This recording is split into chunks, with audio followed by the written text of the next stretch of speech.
Hello, everybody, and welcome to Honey Badger Radio. My name is Brian. I'm here with Allison, the boss, and this is an episode of Red Chill Cinema.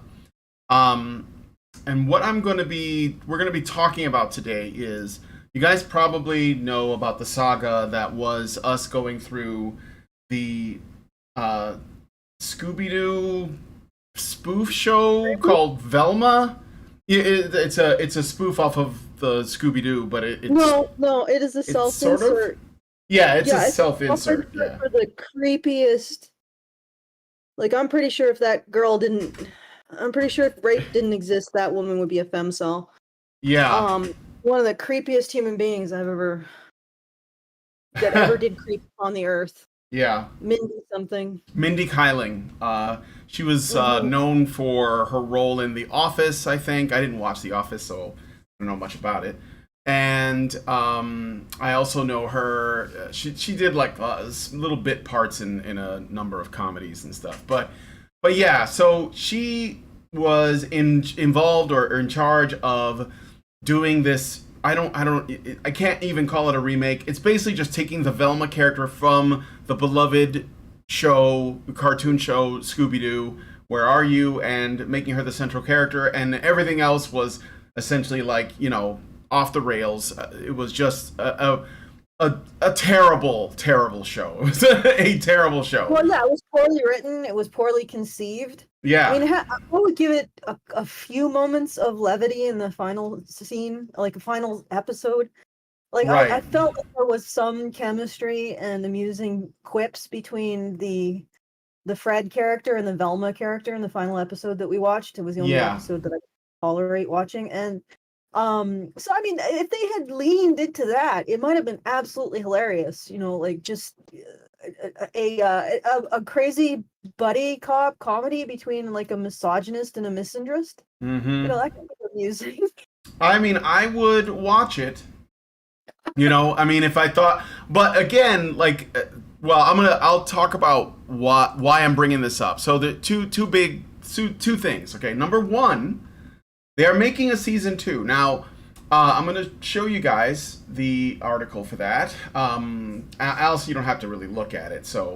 But they are making a season 2 for Velma. I can give you the link if you want to look at it.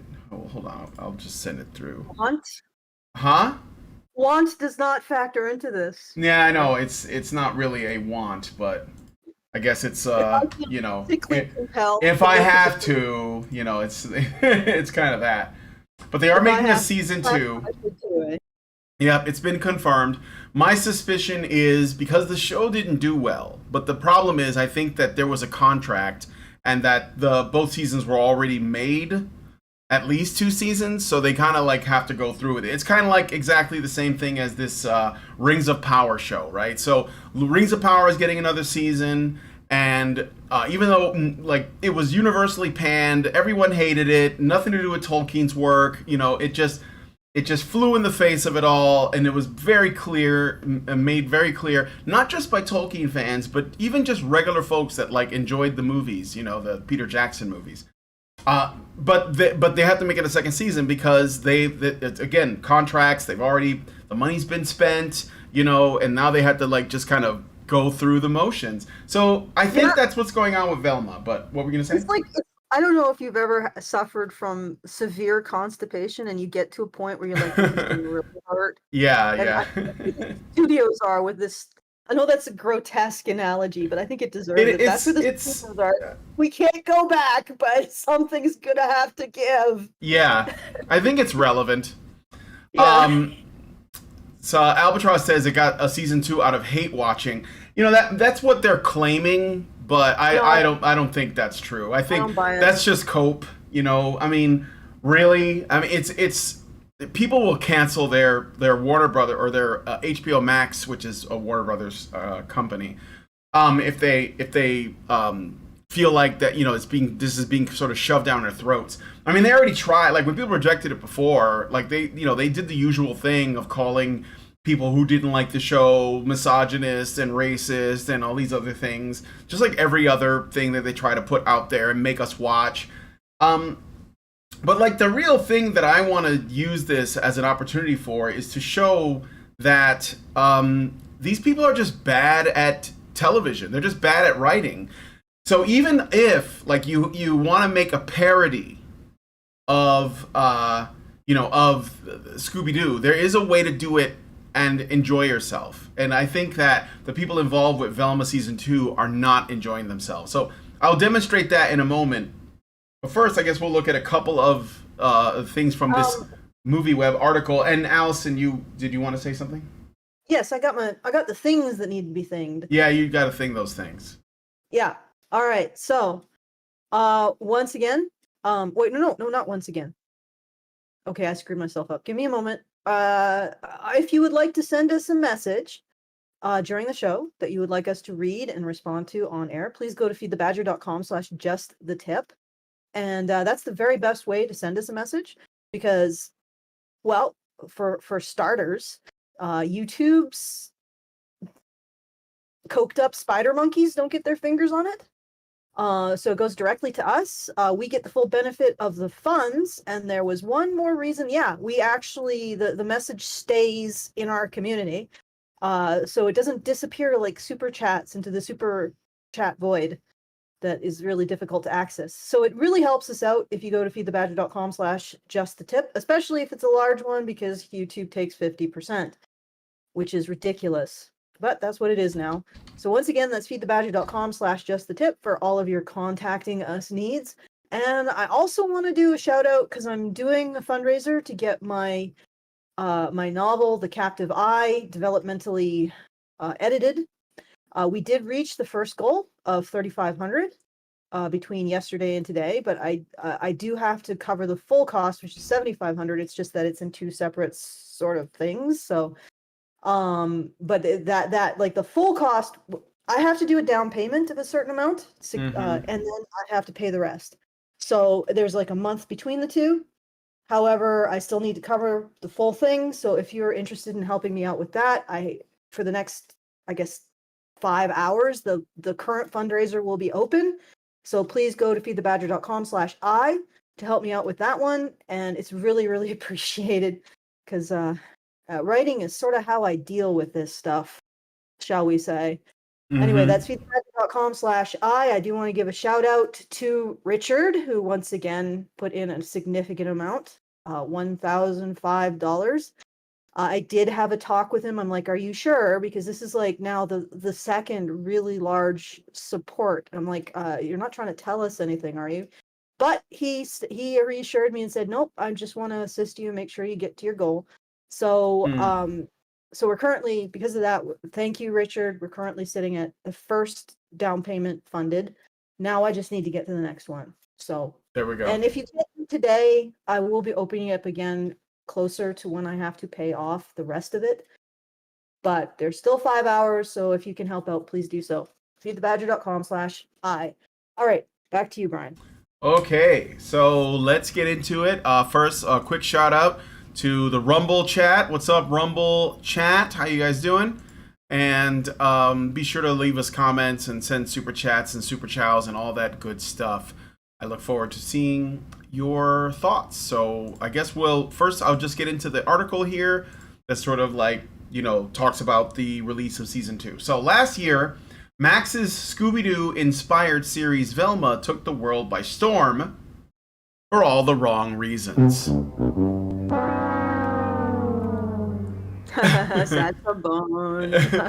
Sad trombone. And tuba, actually. I think it's a tuba. Slammed by critics and audiences, gaining historically low review rates and showing all signs of being one of the most hated animated projects ever released, it seemed the only thing guaranteed was that the show would not be seeing a renewal anytime soon. At least that is what many assumed would happen. But given its huge ratings, mainly being driven by hate watching and people who didn't believe the show could be as bad as the reviews made it out to be, it looks like Velma Season 2 is now officially happening. See, again, I've heard this argument. I don't think it's true. I think it's cope. Yeah, I think absolutely. Like HBO is going to say, oh, no, we have a lot of watchers. They're probably just hate watching so they can make content about it. I didn't even see that much content about this. This isn't like, the Disney Star Wars stuff, or Indiana Jones, or all the other franchises they demolished. Like, people literally didn't really care. I think, like, other than a few people on internet that were talking about it, I think we were like one of very few people that were even, and we didn't even give it that much time, right? Then we watched like the end, and we didn't, or something. I'm pretty sure we didn't give HBO any views either. Yeah. But, I just wanted to point out that that the people like the television writers guild or whatever is on strike, right? Screenwriters Guild, I think it is. Mm-hmm. You know about that, right? Yeah. They're on strike for better wages because they're being fired. Yeah. Yeah. Or they're being laid off because the COOF and the whole BlackRock and other corporations. Well, what about the strike? Isn't there a writer's strike going on? Yeah, or is that what you mean? That's their reaction. Yeah. Yeah. Well, what's happened is all of that venture capital that was flowing in order to get these companies, whatever ratings, woke ratings up, has dried up, and now these places or these studios are realizing, oh, we have to appeal to the audience to actually get funds, because the bubble for woke television has popped. The artificial bubble created by all the BlackRocks funding this crap, that's popped. So now we actually have to appeal to the audience, and these people are getting fired, or are alternatively their wages are being reduced. And they have an audacity to write an article about how this is going to make TV worse. It's like, no, it's not going to make TV worse. It's not even possible to make TV worse at this point. Yes, really. There's no market anymore for your overly woke stuff. I mean, maybe there is. Maybe they just push the envelope far enough so we tolerate a new level of woke, but they're going to pull it back and make us feel like we had a victory. But yeah, it's like the market's dried up. Now you have to actually have merit, which you don't. Yeah. You're terrible writers. I mean, you did like the Screenwriters Guild. You guys don't represent writers. And also, the thing is that there's been writers in the past couple of years who have literally waged war against their audience. Velma and She-Hulk. Like, they've literally come out to say, yeah, this is supposed to be about insulting the audience and trolling the audience. Yeah. It's like, well, now you're like, oh, well, we're losing our jobs. Who gives who are you going to appeal to? Why don't you appeal to all the people you didn't insult? Oh, wait. I guess that doesn't include an audience for your shows. Like, yeah. Well, yeah, I mean, this is what I think this is all of these people that used to be on Tumblr with their fan fictions, they all got jobs, and they used the writers unions and the various ESG stuff so they can get their jobs by saying, well, I'm a woman, I'm queer, I'm this, I'm that, give me the job. And they just bring their fan fictions in here because that's what it looks like. Like, I mean, it's a Chat GPT should write scripts from now on. It would be better than what these people are producing. Like, have you seen the Wes Anderson Star Wars trailer? That's actually almost something. I heard about it. Like AI, and it's like, wow, okay, that actually looks like a better take than what I've seen out of Disney Studios for the past 6 years. But the other thing I wanted to point out is you're absolutely right. This is fanfic. And you know why they appropriate already existing IP and characters? Because fanfic writers don't realize there's a huge chasm of knowledge between the average fanfic writer and the average professional writer. And you know what that chasm of knowledge is? Making people care about your characters. Yeah. So they just take characters that people already care about, absolutely run them to the ground, treat them like dirt to push their own weird messages, which basically amount to I am the ideal human. And then like people don't like it, and they don't have the actual writer chops to create new characters. Like they're not writers. Like these individuals, fanfic writers, there can be some really great fanfic writers, okay? Don't get me wrong. But there's a really big limitation when you are just a fanfic writer versus a professional writer, or somebody who's trying to be a professional writer, successful professional writer. And that is, you're already inheriting characters that people love and want to follow. That's why fanfic can be full of slice of life dreck. Because somebody's already made those characters appealing and sympathetic. So people will read that. But then they take that fanfic mentality to actual writing. Okay? It's like making your easy bake oven to an actual kitchen. You are actually like a 3-star kitchen. You're not going to get anywhere with it. It's a joke. And the work that they've done is a joke. And even beyond, then they hide it behind all this woke stuff as self-righteous, when in fact, what they're hiding behind that self-righteous veneer is inability and cowardice. Like this is what's hilarious about this. Like I don't think they really give a crap about anything they talk about, as long as it benefits them, as long as they can hide their weaknesses behind this shield of self-righteousness. But they don't, like I said, they're bringing that fanfic mentality. Well, the fanfic mentality is you think you're a good writer because you've written however many fanfics that have gotten like 1 million views or something. No, you're not. You don't know what real writing is. Yeah, okay? I was going to say that, we use the word fanfic to describe it, but I don't think these people are fans of what they're adapting. I think that they see that the thing that they're, writing about, it carries with it a certain amount of status, right? So if you make up your own thing, like from scratch, you come up with your own characters, your own story, or whatever, your own setting, it's not going to get as much eyes on it, as it would if you did a fanfic of something else. So I think that they may have like a passing interest in whatever it is, whether it's Star Wars or Scooby-Doo, but ultimately they don't really care about the source material at all, which is why the fanfic always seems off, or like it's completely wrong, or they've changed everything about it. So the infamous fanfiction is basically a fanfiction that the Mary Sue term comes from is a Star Trek fanfiction, right? And there's this new ensign or something, and her name is Mary Sue, and like she, all of the main characters. Yeah, she saves the day, but more than that, like everyone likes her. Spock and Bones and Kirk, they're all in love with her, but she doesn't have time for them. Like it's just, and that's, I mean that's literally like what you should never do when you're telling a story, and yet in our modern media, it's so common. So, but what were you gonna say about that? Well, what I was gonna say is that I think the real litmus test, and I think a lot of people on the anti-woke bandwagon don't realize this, the real litmus test for Mary Sue is if you look at characters that are beloved characters, their character arcs a lot of the time are about them getting over their own bullshit. And what that is that you have a character, and the character is in some way harming others.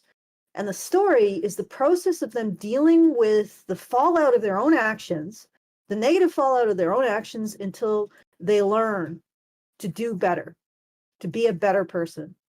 Yeah. And that so to use an example, Rey versus Luke. Luke had to get over his own bullshit. And what that was a sort of a self-righteous fanaticism, which is typified by, you remember the scene where he goes into the swamp and then kills yeah Vader, he wanted to go and like fight the Empire. He was all like piss and vinegar in at the beginning of Empire Strikes Back. Leia was also piss and vinegar. They both had that same interestingly spirit. The same spirit, which they probably inherited from their father. And so you see, like, it's a whole family thing. And Luke had to get over that. So his great triumph isn't like destroying the Death Star, isn't like getting Vader to kill Emperor Palpatine. It's getting over his own bullshit about defeating the villain in order to redeem his father. Right. It was literally Jordan Peterson's, like go into the belly of the whale, rescue your father from the underworld. That's literally the story. And to overcome your own problems, like the things that you are doing that could potentially or are already harming other people. Mm-hmm. That's what makes a powerful character arc. Mm-hmm. And that's completely absent with a Mary Sue. A Mary Sue can never be herself wrong. Like, she can never have bullshit that she needs to overcome. If she is in any way has bullshit, the world around her has to conform to it and make it something charming or quirky or cute. You notice that? Yeah. He can never be the one that needs to change. Right. The Luke character is actually probably one of the best examples. You can also say that Bilbo is similar. But the Luke character starts off, he's naive, he's childish, he throws little temper tantrums. He's basically a boy. And then by the end of the first, by the end of A New Hope, episode 4, he is like on the path to manhood. And then in the second one, he's like, he still has much to learn about, but it's not about like the Force and the lightsabers. I mean, that's all fine and dandy. It's great stuff, but it's really about personal growth and humility. And that's what happens in Empire. And then the last one is his ultimate test in Return of the Jedi, because he is what's sort of shown to him in the second film through some overt imagery and some suggested things, is that if he isn't careful, he will end up just like his father. And so in saving his father in the third film, he saves himself from becoming like Vader. And that's why those movies are appealing, because you can see Luke's growth from A New Hope all the way to the end of Return of the Jedi. He's like a completely different person because he has grown up, but like all of the wisdom that he's acquired, and even from his father, even though his father was his enemy, he learned a lot from Vader as well. So this is you can find stories like this all over literature, especially the great works, right? Without going into it, you can see this in The Hobbit and in Lord of the Rings. And I'm sure that you guys watching have a ton of other examples that are very similar. But what were you going to say about Rey? Because I could say that it's basically it's absent. Yeah, we could go on and on about it, but go ahead. I know this is probably surprising, but both of our jams is storytelling. I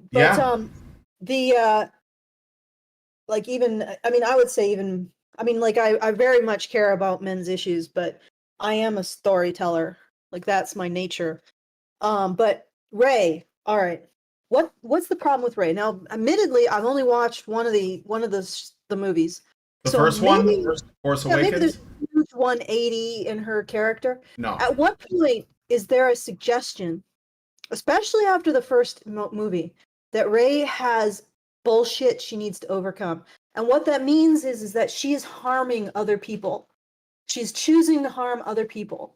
And that she needs to learn a lesson about taking responsibility for the power that she's given. Mm-hmm. Not what I usually see, which is that a woman needs to take off the shackles put on her by a patriarchal blah blah blah blah blah, and find that she is enough in and of itself. That is not a character arc. That is utter bullshit. Yeah, and it's hilarious because Joseph Campbell sort of called this. He said that there is no female hero's journey because the feminine is where everyone wants to get to. That bullshit about how women need to learn that they're fine as they are is basically a ratification of what Joseph Campbell said. I don't know if ratification is but a confirmation of Joseph Campbell's framing that women don't have a hero's journey. At least not at all like the male journey.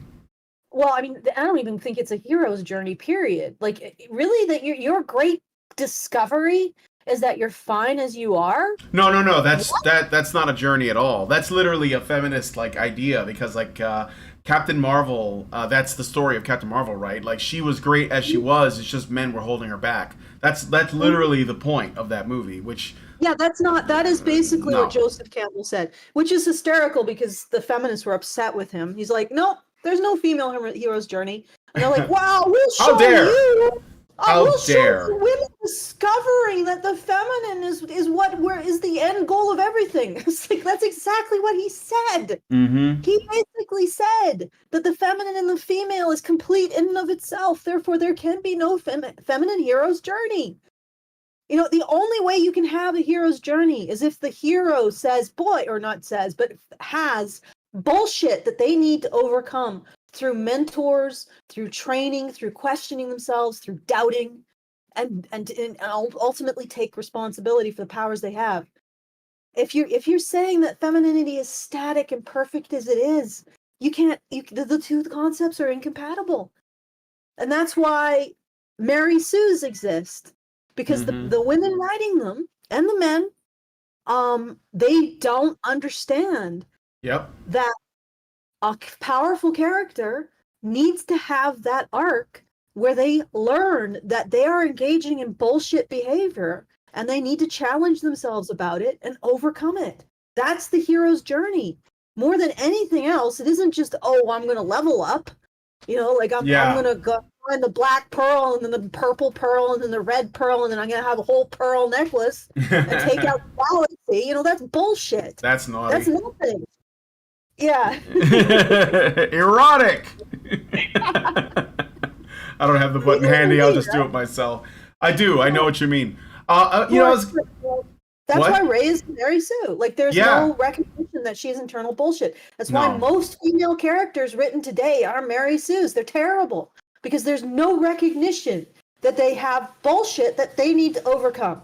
They're all just need to find out that they're perfect in and of themselves. Well, no one is. I got somebody brought up something interesting. What about the main character from the Snow Queen? So, is it the like Frozen? What the original story of Frozen? That had a female main character, right? Kind of like Alice in Wonderland is like that too.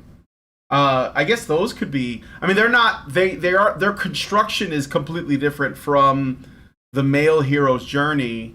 And I do think that writing women well as the protagonist in a story is harder because it's like, you know, I talked to Jonathan Pajot about this, and he said that, you know, if the story of the hero's journey for men is the story of Christ, which is like similar, then the story for women is like the Virgin Mary.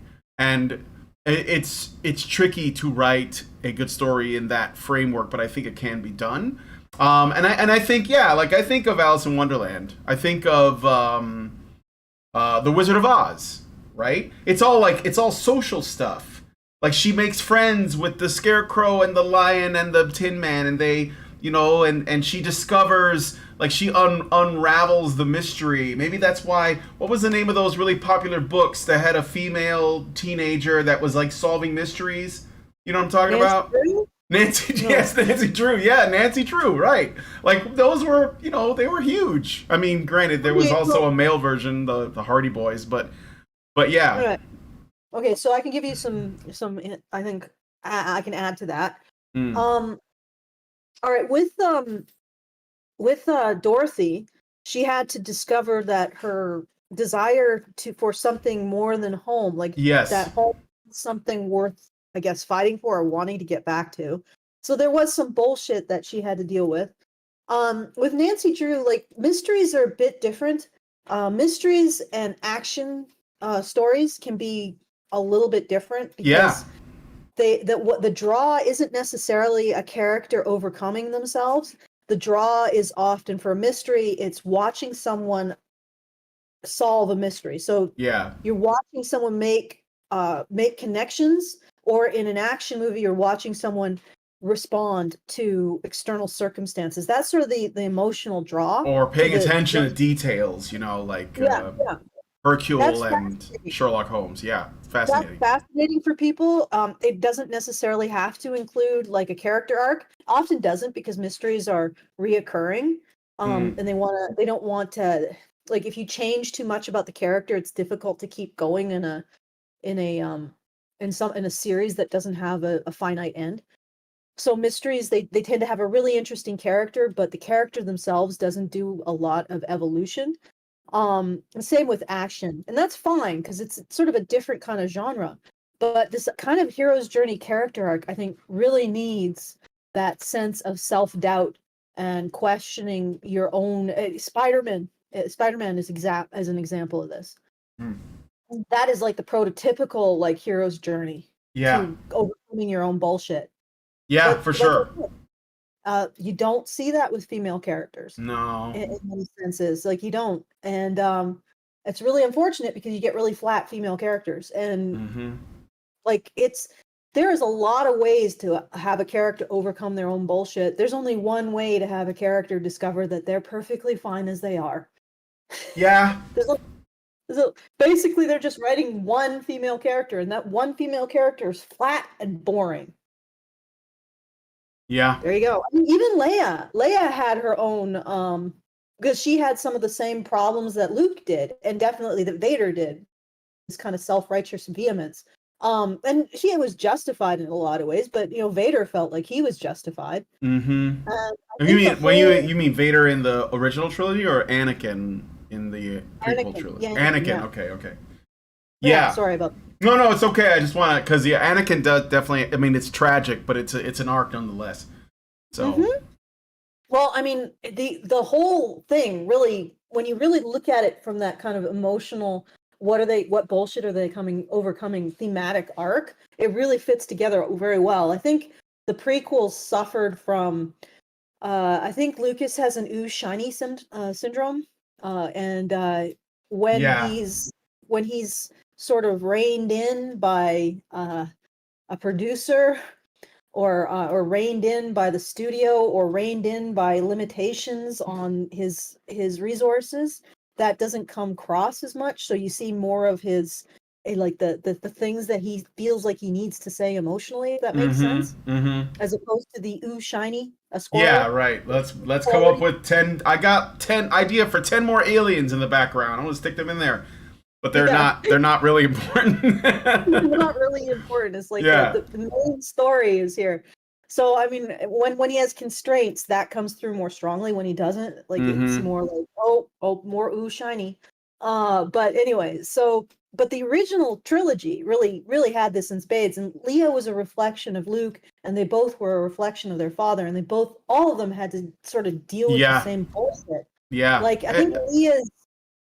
Sorry, go ahead. Well, I was gonna say that their arcs, like their journeys, are different, but it starts from the same place. So like Leia ends up, she starts off as like a diplomat and princess, and then her planet is destroyed, so she's not really a princess of anything anymore, and then she just becomes like another soldier, because I don't think that she becomes like a general or anything like that, unless I'm remembering that wrong, in the original trilogy. Yeah, there was like Mon Mothma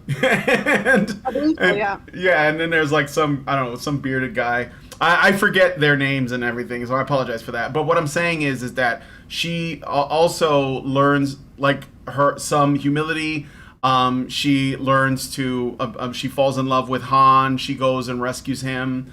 And so, like, that is, I think, a change in her character as well. But anyway, Indeed. I want to get into the article, but first, let me just say one other thing. I think the fan fiction writing, I think that is probably a big part of what's going on, because those people wanted to become writers for shows, and I think that just based on the quality of our entertainment right now, I think that they're just getting jobs. And I think it all started with 50 Shades of Grey.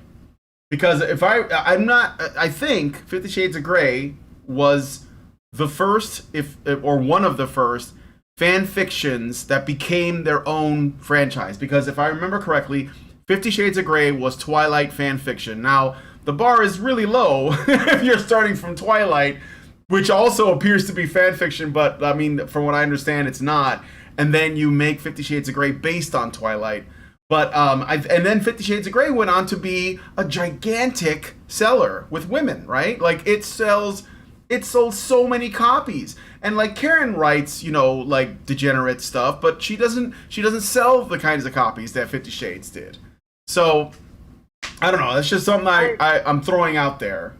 What were you gonna say, Alison? Do you also write this stuff? I guess there's some degeneracy in my story, but I would not say it's on the level of 50 Shades of Grey. Is it R-rated stuff? Or is it like... It probably would be considered R-rated. Maybe like PG-13. I don't know. Oh, okay. It's not it's not a purely, shall we say, kid-friendly story. Yeah, sure. But it's not smut like 50 Shades of Grey. I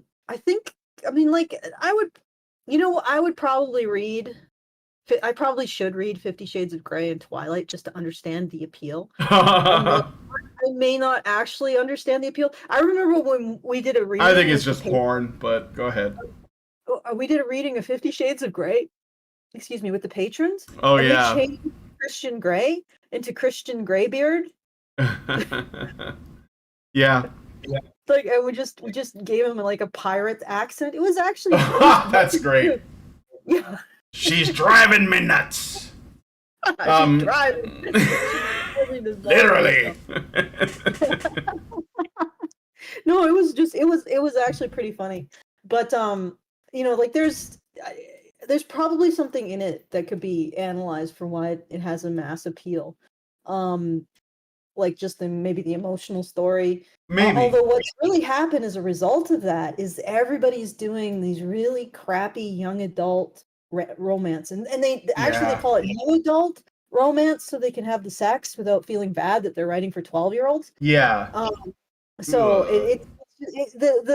the publishing industry right now is an utter mess. Yeah. Because everybody is chasing after the Harry Potter, Twilight, 50 Shades of Grey idea. Divergent. What are some of the other popular young adult novels? Hunger Games, right? Yeah. It's mostly women that are drawn to this. And honestly, it's really destroyed the publishing industry. I bet. Because every single agent seems to want to find the same damn thing, and it's destroyed the mid-list. I actually did a sort of a solo stream that I haven't made public, on this, but I was looking into it. I was researching it. In the last 6 or 7 years, the mid-list has gone from regularly selling 40 to 50,000. You know what the mid-list is, right, Brian? No, I don't. Okay.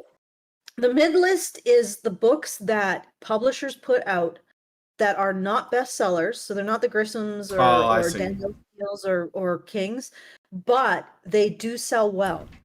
And over time, they can sell as much as a bestseller. They just need a longer... So, for example, if you looked over 10 years, they might actually sell as much as a bestseller. It's just that they don't sell as much initially. So when the really popular bestsellers have lost their audience, the mid-list tends to retain an audience, but it's a little smaller, it's more niche, and they make money for the publishers. But the mid-list has disappeared. We used to have a mid-list that, the average title would sell 40 to 50,000 a year. Now the mid-list sells 10,000, like the average title in the mid-list, 10,000 if they're lucky. And from what I've noticed as a reader, part of what's happened is mid-list quality has declined remarkably. And there's this focus on diversity rather than producing something with merit. And people don't come back to a diversity. I mean, they collect their paraplegic lesbian black woman and they put it on their shelf and they're done. They never buy her book again, never buy another book from her again either. So it's like the mid-list has really declined in popularity. The other thing is that all of the agents now don't seem to be the kind of people who promote these kind of mid-list or mid-list titles. Yeah. Which again tend to be more niche. They tend to be like science fiction or fantasy idea books rather than mystery or thriller or horror. Kind of like high concept things.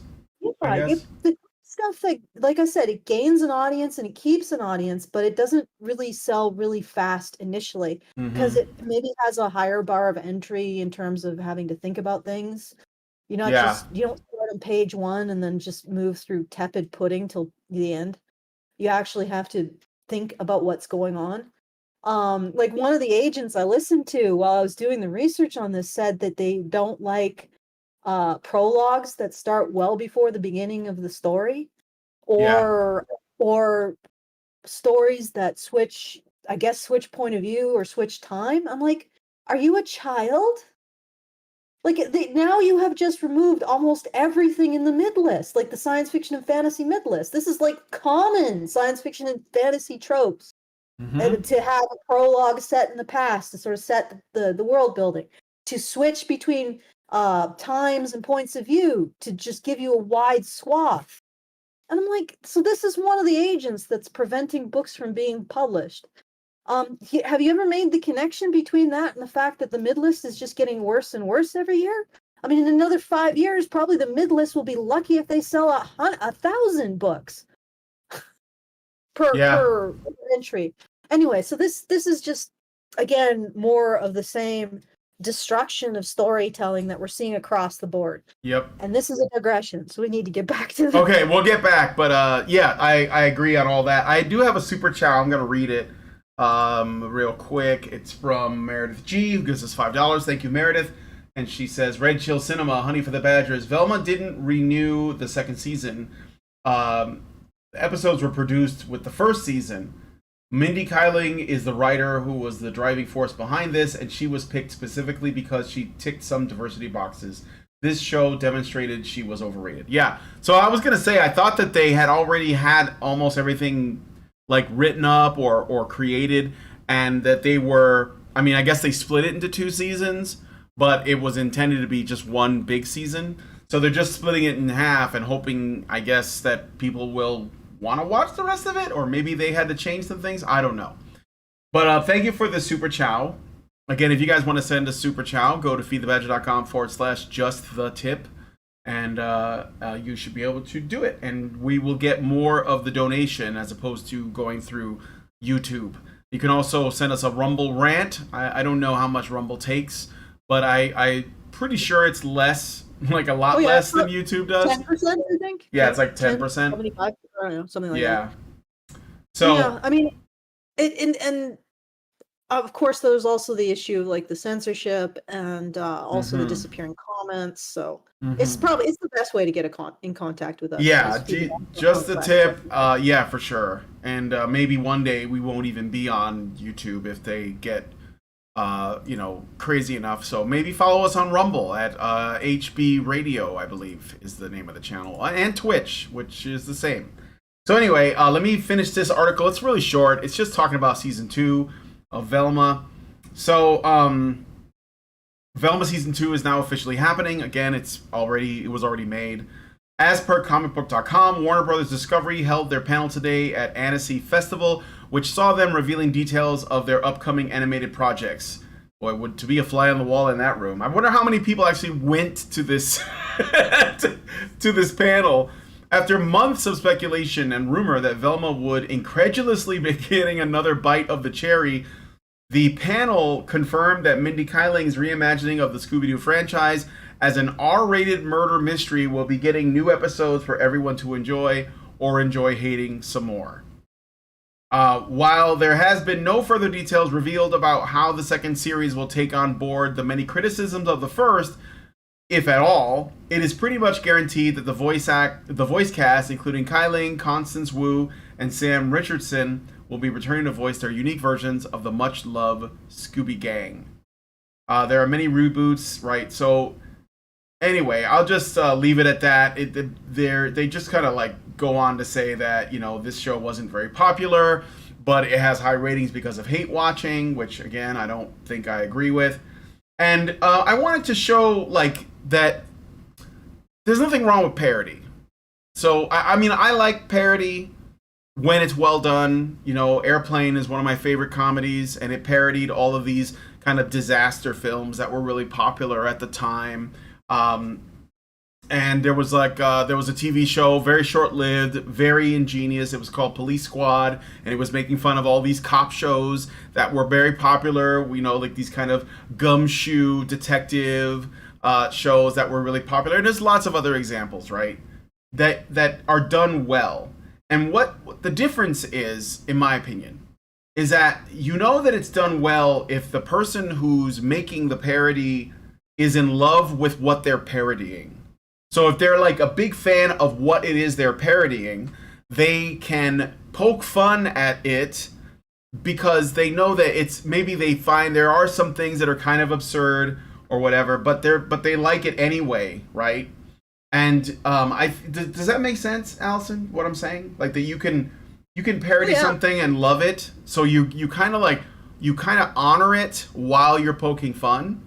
And I think that the way that good writers or people who are writing good comedy, what makes it enjoyable for all of us is that they're playing. They're engaged in a kind of play. James Gunn, who you guys might know as he used to work for Troma. I think he's still involved with Troma, and he made the Guardians of the Galaxy films.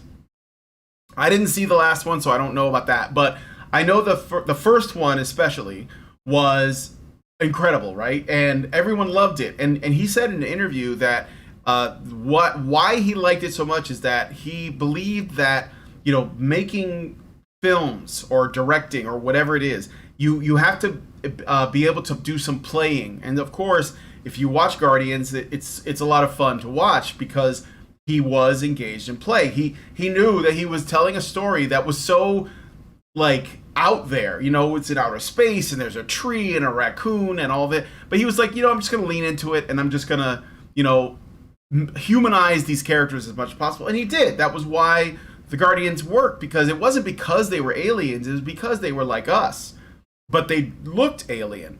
And so you could say in a lot of ways he was parodying the science fiction, that sort of like space opera stuff that Star Wars is known for. You could say that's what he was doing, but he was clearly someone who also was in love with it, and so he was able to do it well, without having the kind of mean-spirited, bitter approach that the Scooby-Doo had, or even the Star Wars movies, like the Disney Star Wars stuff is all like, let's take what's been established and let's like strip it of any soul and leave like a husk behind. Let's kill off everybody. Let's inject our own, like, I don't know, like OCs in there. And I mean, even like guys like Dave Filoni are guilty of that. I mean, he put Ahsoka in the Clone Wars, and I like the character as a small side character, but he was so in love with this fictional thing he made, his OC, that he put her in everything and had her live through all of it. It was like, this is cringe, man. Like, it's obvious what you're doing. You're trying to make Ahsoka happen. It's not gonna happen. Anyway, so that's what I think is important. So I said all that to say this. I don't know, Allison, I don't know if you want to say anything before I get into the next part of this. But... Do it. All right. So I said all that to say this. Years before, like in the 2000s, I think, this show came out. And I mentioned this yesterday. There was a very well done parody of Scooby-Doo. And there was a show called The Venture Brothers. If you guys know about The Venture Brothers, they have 7 seasons. I think there was talk of an 8th one. I thought I saw a trailer for it the other day, but I don't know if it's real or not because I looked into it, and I guess I'm hearing that it's a troll thing or that the show just got canceled. But The Venture Brothers was a fucking amazing show. It was basically, again, it was taking these old, like, kind of animated shows and science fiction and superhero stuff from the 1960s, and it was doing a parody of all that, especially Johnny Quest. That was kind of what it was centered on. And I loved Johnny Quest as a kid. I thought it was such a good show. I bet Jonathan liked Johnny Quest, Allison. Didn't he? I bet he did. Yeah, I would have to ask, but there's no way he didn't like Johnny Quest. And the thing is I watched a documentary about Johnny Quest, and what I learned was Hanna-Barbera, the guys who created it, what their goal was they wanted to make a science fiction adventure show for adults, like adults and children alike. So like it would be prime time, and families could watch it, and and they wanted the animation to be as high quality as they could get it. Which Hanna-Barbera, they started off doing really high quality stuff like Tom and Jerry, like the old Tom and Jerry that was really like well animated and stuff. And then they kind of like they got into the Flintstones, which kind of had that same thing where it was kids could watch it, but there was clearly like adult stuff in there as well, like Fred and Barney smoking cigarettes and Wilma getting pregnant, and Barney and Betty learning that they can't have kids because one of them is barren, or both of them, who knows, and they adopt. And so it goes on and on and on, right? So these are the kinds of things they wanted to do. And with Johnny Quest, that was their goal too. They wanted to do something like that. Unfortunately, it was too expensive, and it just didn't work out. So they made a few seasons of Johnny Quest, and then it died. And I know that like many years later, another company like remade it or whatever, but like it's just not like it was. So anyway, Venture Brothers was a parody of that. And of course, if you watch it, they were kind of going for the same thing. They wanted it to look pretty good in terms of the quality of the animation, which I think compared to a lot of TV today, it's pretty good. Like Venture Brothers is great. And they were parodying all this stuff.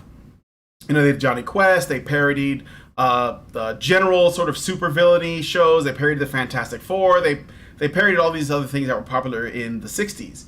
So anyway, they did an episode called Dia de los Muertos. And in it, there is a Scooby-Doo parody in it. And the way that they handled this was so ingenious. I'm going to find the clip here, and let me show it to you guys. And I got to jump ahead to about 3 minutes and 19 seconds where they introduce they call them the Groovy Gang. Because, that's, I guess, what it had to be. So here's that. Right, I'm pausing it there. So.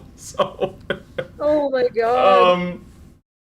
I think it's great. Such a fun episode. I think they wussed out a bit. They had the two women run off. Yeah, they did. I think they did. I don't know if we'll like see. Like I said, I don't know if they come back. Brock won't harm a woman.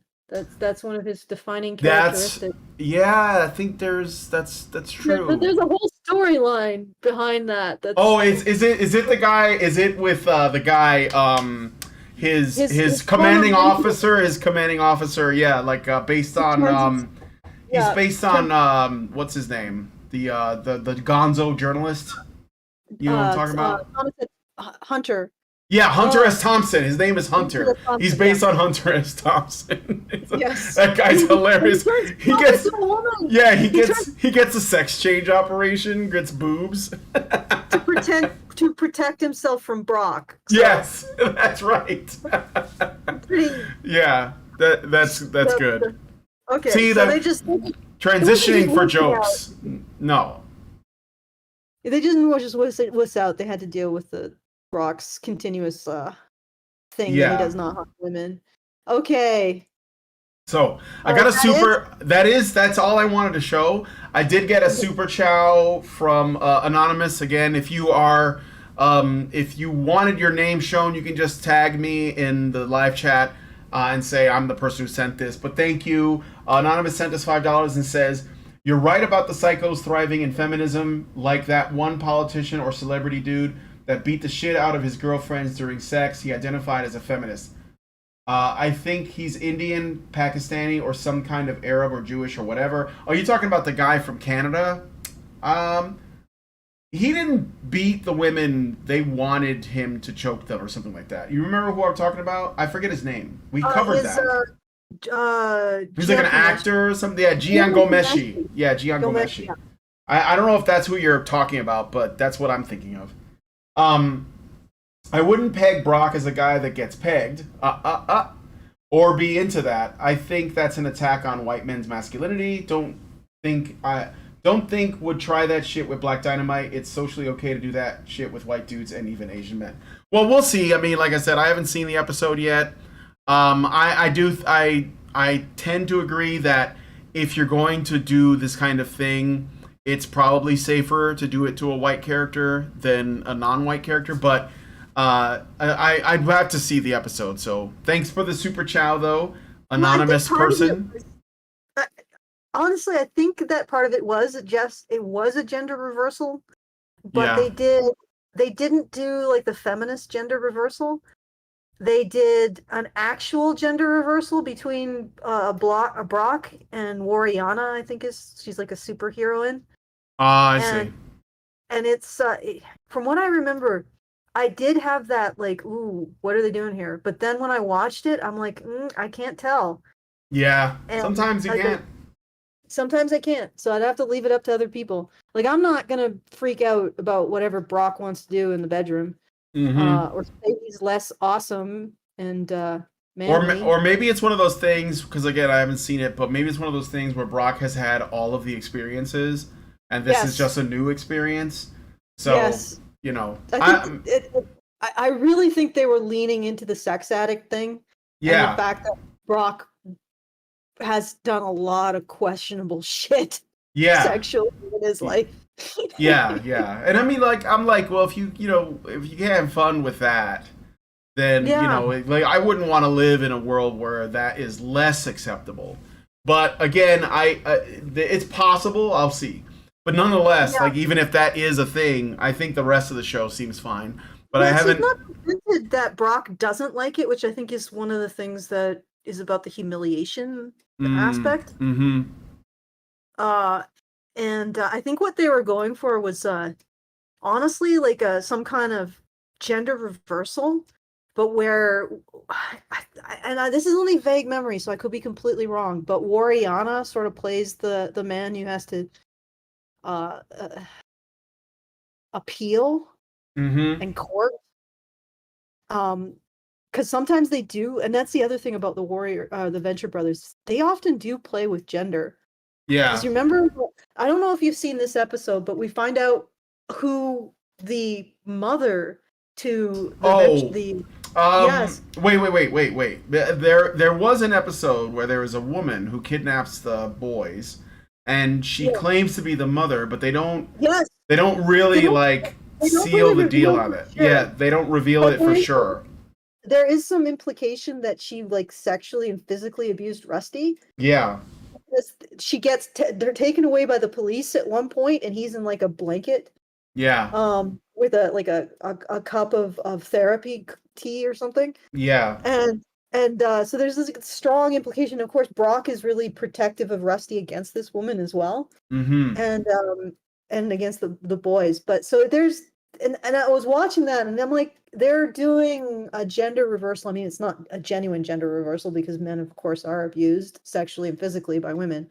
But at least in terms of the narrative, in terms of how it's usually presented.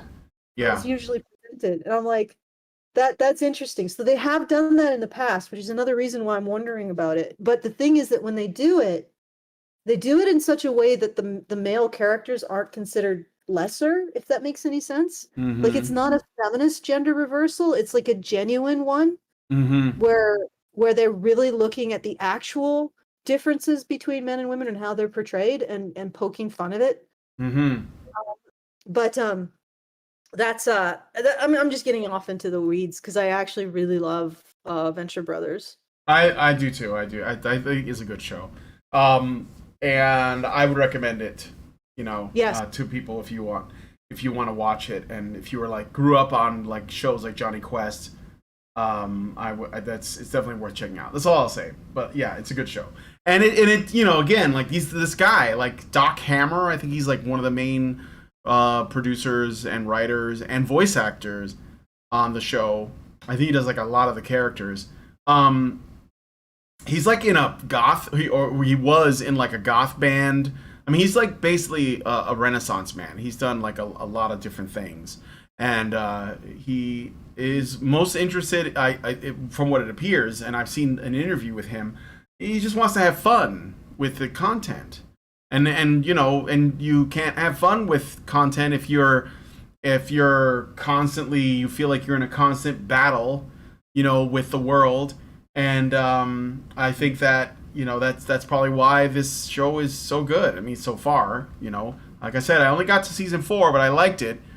So we'll see. I will finish the show and maybe we'll revisit the topic, give you my final thoughts. But if you haven't seen the Venture Brothers, watch it. It's been out for what, like 20 years now, probably, maybe more, and it still holds up. So, and it seems like it's just fun. Okay. Anyway, so that's all I wanted to say about that, I guess. Private Pirate 800 says, I'll definitely check out the show. Seems like really good satire. Yeah, but like it is like I said, if you like what's being satirized, it will still like bring you joy. Dr. Orpheus is like one of my favorite characters, for example.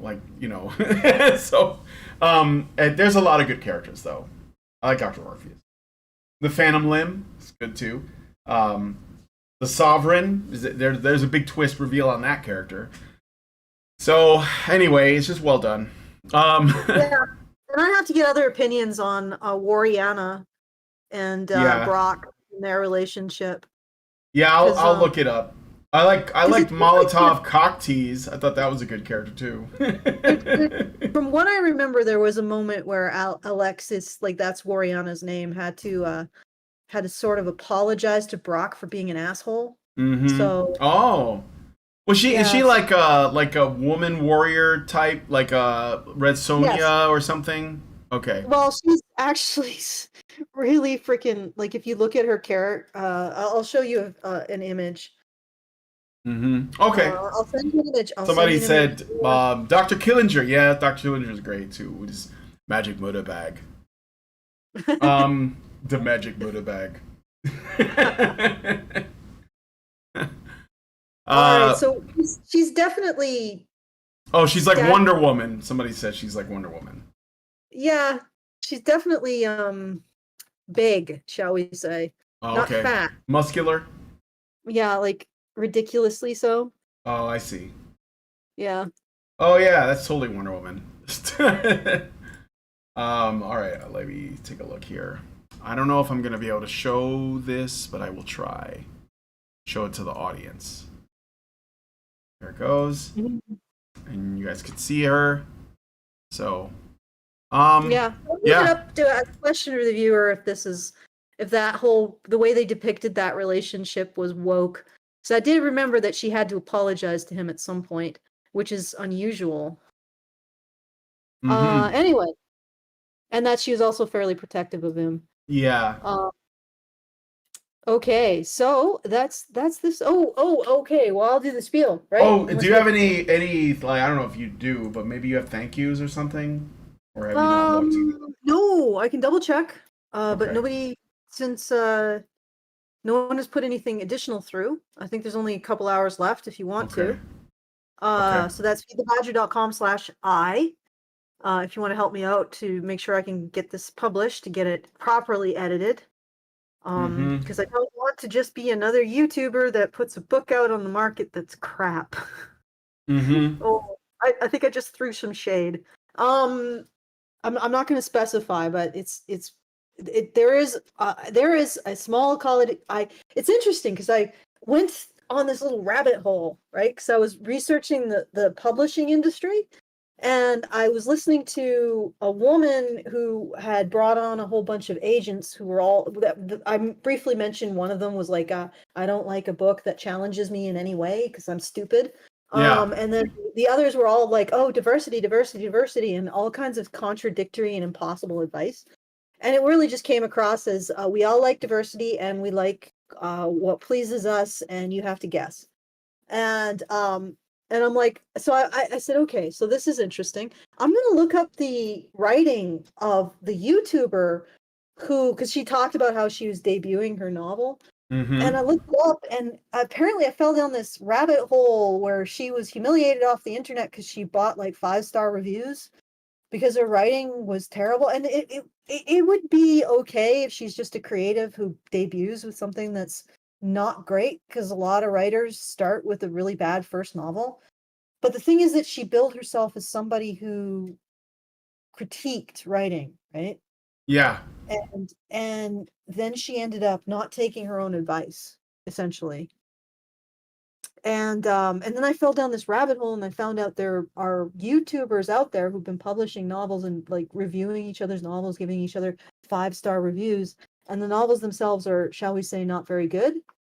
Mm-hmm. And I'm like reading all of this stuff about this drama, and I'm like, this is a whole subculture that I was not even aware of.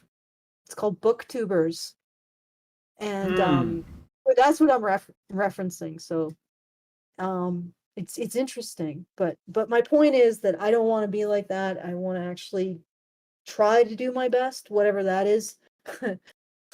Like I don't know if, and you know what, one of the things about being a creative is you have this moment where you're like, well, these people should have said to themselves, I don't think this should be see the light of day because it's not good enough. And at the same time, you're like working on a project and you're like, am I in the headspace thinking, oh, this is okay to show people, but it actually isn't. Yeah. You know what I mean? Yeah. I don't know if you've ever experienced that. I have. Mm. But hopefully an editor will help me be better. So if you want to help me be better, feedthebadger.com/I. All right. All right. And that's EYE, not the letter I. So, and you can also send us a message at any time after the show if you enjoy the show, if you want to comment on anything that we said at feedthebadger.com/justthetip. All right. Yep. Okay, so we're going to go into the patron show and hang out with the patrons. So if you want to join us, go to feedthebadger.com and set up a monthly subscription. And then you can watch the video in the after show like you are right now. It'll be a live stream. Or you can even, if you pay at a high enough level, you can even be in the discussion with us. Super chow. Yes, I did get a super chow. Yes. Okay, so we got a super chow, anonymous, $5, and they say, how would Warriana fit in feminist fiction? I'm too cynical to give it the benefit of the doubt because they made Brock the bitch. I can't say. I have to see the episode. Yeah, you have to watch it. And the other thing is that, yes, they did at the same time as they made it that Warriana actually had to apologize to him. So it was this, like I said, it was this playing with gender that they do, which is really interesting. And I don't know if it's woke or not. I'll leave that as a question to the audience. Yeah, I think if something is really woke, it's usually not very subtle. Well, usually what happens is the man plays the submissive, but like in a relationship, the submissive's experience usually is the one that is most that sort of dominates. I know that you got like this is what I've noticed.